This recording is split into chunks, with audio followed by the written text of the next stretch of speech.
on May 8, 1918. At the time, Great Britain and the world's other imperialist powers, in collusion with the Zionist movement, were already determined to implant their own colonial outpost in the ancient land of Palestine. Over the ensuing decades, it became clear that this meant nothing less than wiping Palestine off the map. But through the strength of its people and the ferocity of its struggle, Palestine survived. In the face of imperialism and occupation, followed by settler colonialism, ethnic cleansing, and fragmentation, their popular mobilizations, strikes, guerrilla warfares, bombings, and hijackings shattered the hopes of imperialists and Zionists who had assumed the Palestinians' expulsion and subjugation would result in their disappearance. And today, we celebrate the perseverance of the Palestinian national movement, the unbelievable fact that it's still here, fighting despite the ferocity of its enemies and often the betrayal of its allies. As one of its leaders, Ahmed Sadat, wrote from his Israeli prison cell last year, despite oppression, exclusion, marginalization, and siege, the masses of our people continue to fight for their sacred right to return to their land and to the homes, villages, and towns from which they were forcibly expelled. We also see all the historic enemies of the Palestinian people, the so-called State of Israel, the Zionist movement, imperialism, and Arab reaction, united in an attempt to force the deal of the century, a Camp David-style surrender agreement, upon them. But the Great March of Return has been Palestinians' unmistakable response.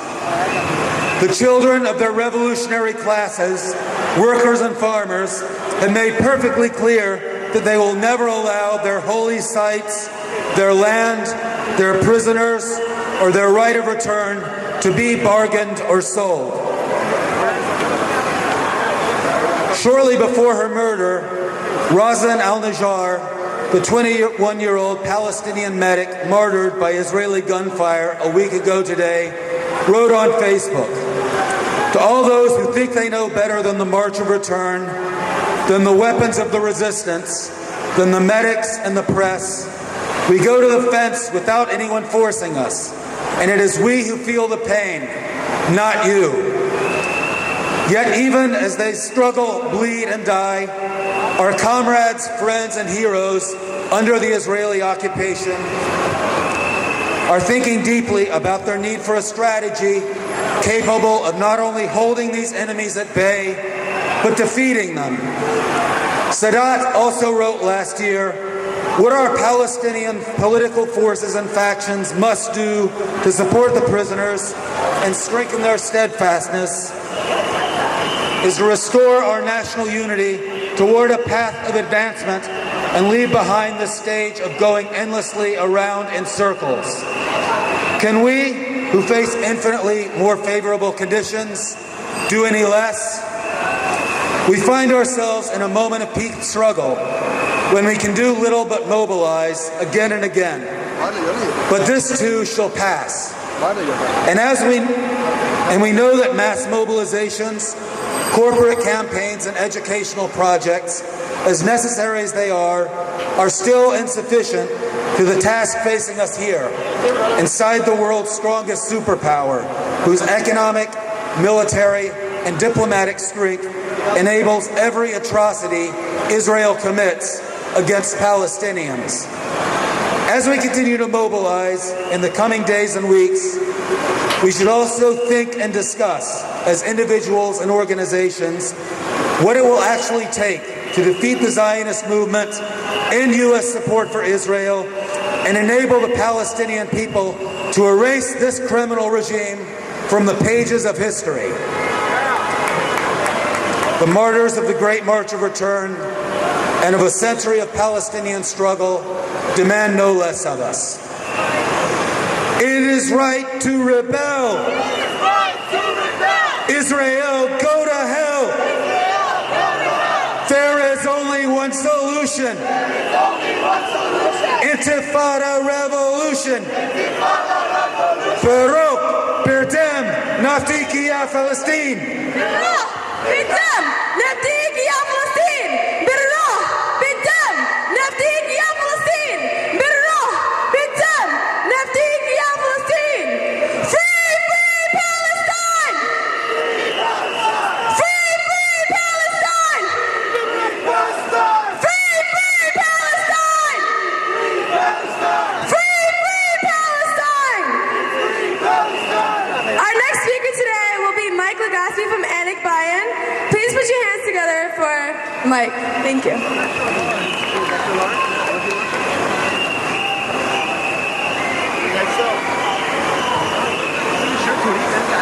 Good afternoon, everyone. Let's do a few chants just to drown them out a little bit over here. Let's go back to that what Joe just did earlier. It is right to rebel. Israel, go to hell. It is right to rebel. Israel, go to hell.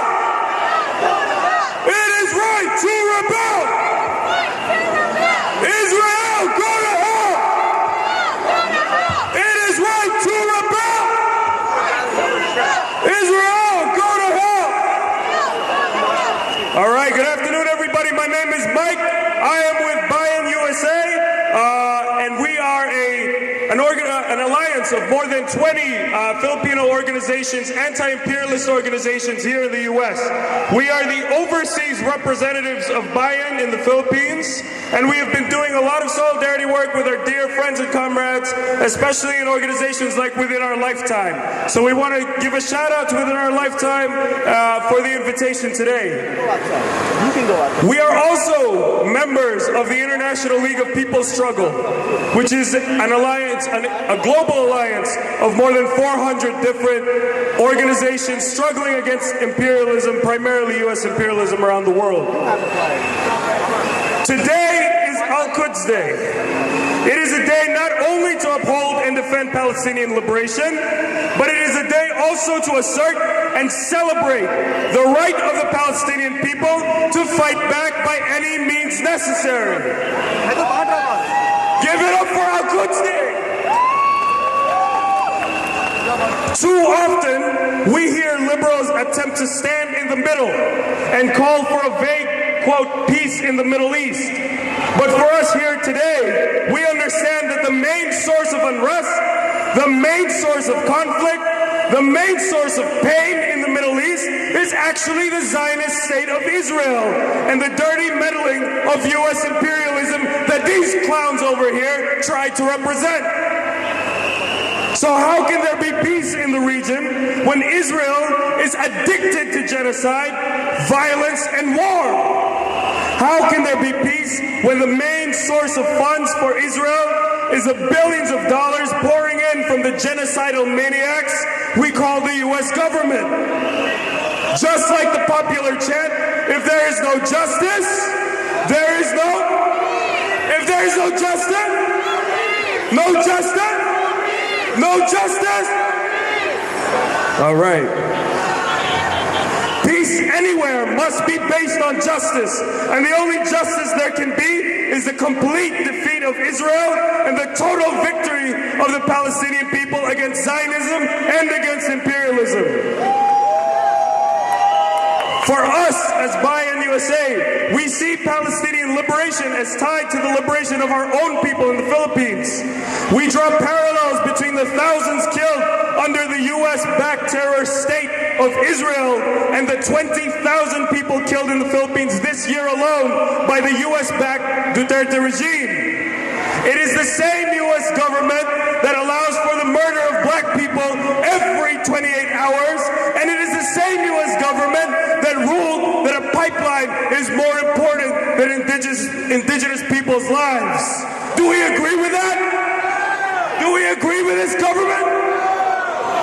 This is why people all over the world are fighting back. in Puerto Rico, in South Africa, in Indonesia. We are entering another big round of battles against capitalism, against racism, against sexism. It is an all-out war against all forms of oppression.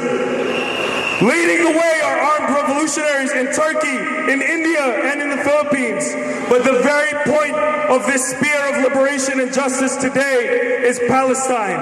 And we have a duty to uphold their right to fight back every day and in every single way. No matter how they fight back, the Palestinian people are on the right side of history. To aid in this global fight against imperialism, we over here need to build our forces to create a mighty opposition, an opposition to these people and an opposition to the U.S. government's policy of funding oppression and arming exploitation. We need to go back to our communities. We need to go back to our campuses, our workplaces, and agitate, organize, and mobilize the people to refuse fascism and reject imperialism. This is our duty. This is our duty and solidarity with people all over the world. This is our duty, our responsibility to the people in Palestine. Can we do it? Will we do it? Can we win? One last thing. The other day was Naksa Day, the day of the setback. This is exactly what Israel is. In the great march of history, Israel is just a temporary setback. Palestine, on the other hand, Palestine is a promise. The sooner we get this, the sooner we can organize to fight and to win. This is for all the martyrs, our heroes who became immortal in the great March of Return. Long live international solidarity and long live a free Palestine. From Palestine to the Philippines, stop the U.S. war machine. From Palestine to the Philippines, stop the U.S. war machine. From Palestine to the Philippines, stop the U.S. war machine. I want to hear you guys say it loud. Make Times Square shake with your voices. Free, free Palestine! Free Palestine! Free, free Palestine! Free Palestine! Free, free Palestine! Free Palestine! Free, free Palestine! Free Palestine! Louder, guys! New York City, you will see! Palestine will be free! Palestine will be free! New York City, you will win! Refugees will return! I can't hear you guys. Say it louder. New York City, you will see! Palestine will be free! New York City, you will win! By the millions will return! Free, free Palestine! Free, free Palestine! Free, free Palestine! Free, free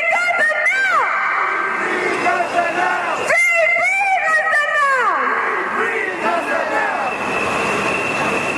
So our next speaker will be Roger Wareham from December 12th Movement. Please give a hand for Roger Wareham.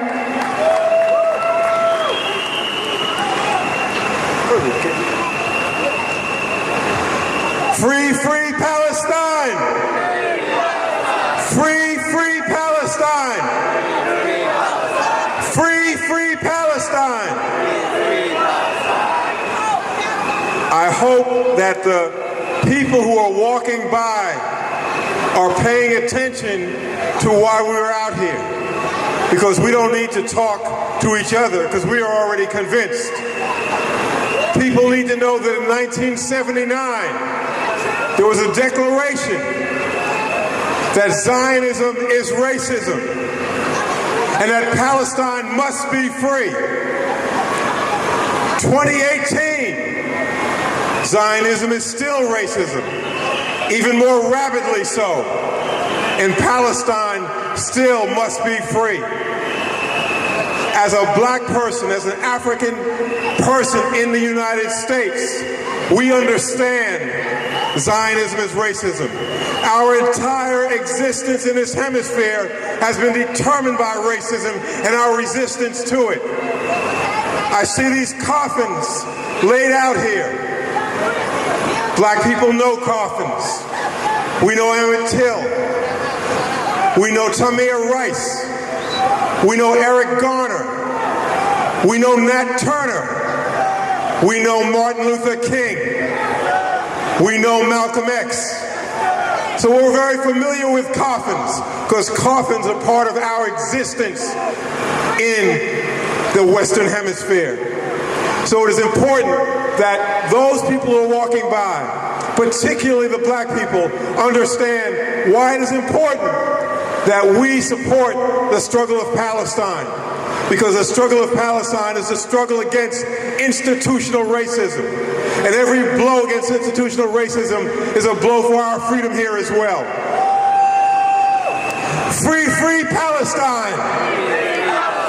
Free, free Palestine! And one last point. For those people, particularly black folks, who think that because they carry a U.S. passport, they have U.S. citizenship. Don't confuse form with content. Malcolm X, there's a quote from Malcolm X on the side of this van, where he says, Malcolm says, truth is on the side of the oppressed.